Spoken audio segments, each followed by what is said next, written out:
Morning, YouTube. Uh, Appreciate all your comments on the last gardening video. I enjoyed doing that. I always enjoy being in the garden.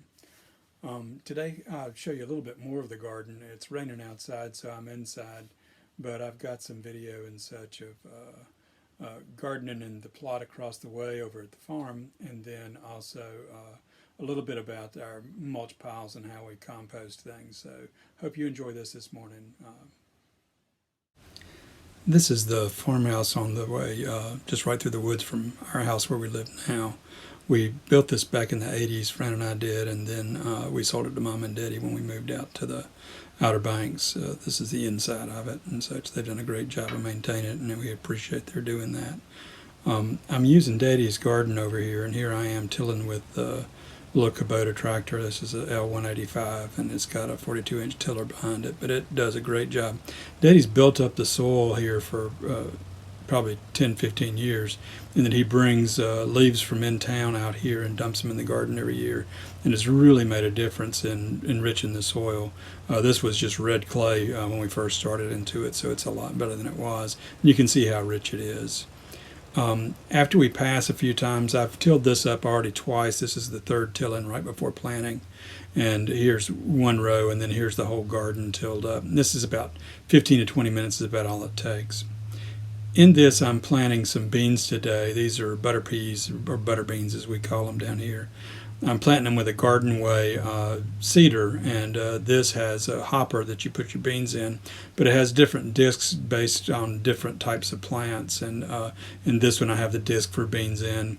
And to plant these takes just very little time. You'll see me put in a row right here in just a few seconds. So in just a couple of minutes I've planted 6 rows of beans.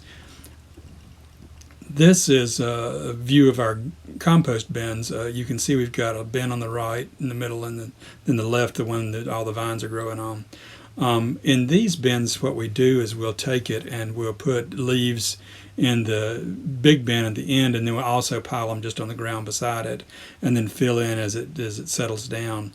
But just dry leaves, oak leaves, and are primarily what we have in our area.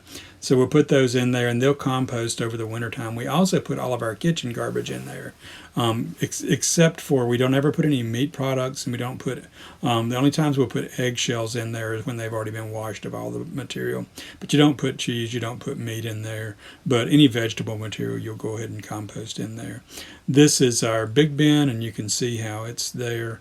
If we look down into it, you can see this week's compost. Sometimes it's funny because we'll put old potatoes in there and they'll sprout and be growing. I should be just planting them instead of putting them in the compost, but they do okay.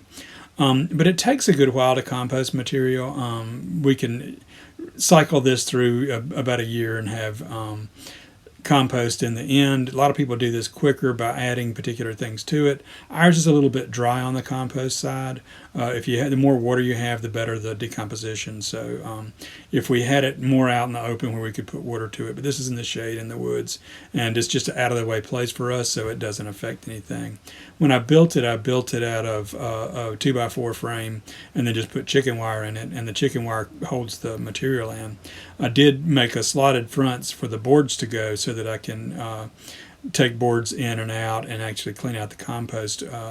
It also makes it to where it's easier to put compost in. I can take out a few boards and start filling it from the bottom, and then fill it up and then replace boards as we go up with it.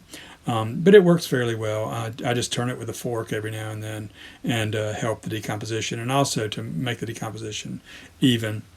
I'll use this whenever I'll till over the garden again. I'll probably put some compost in and then till that in, and then I'll do it with a fork, a spading fork, and then once that's tilled in, then what I'll do is I'll wait a week or two, maybe a month, and then till it over again to get the compost richly mixed in. Sometimes I'll just top dress the blueberries with compost and not even mix it into the soil. I'll just top dress it, and that works out fairly well. But appreciate you watching today. This is our little seeder that we use. These are about $120 to $130 over at Home Depot or whatever. But enjoy your garden, and y'all have a great day. And if you got any comments, make sure to send them in. And I appreciate your watching. Thanks. Bye-bye.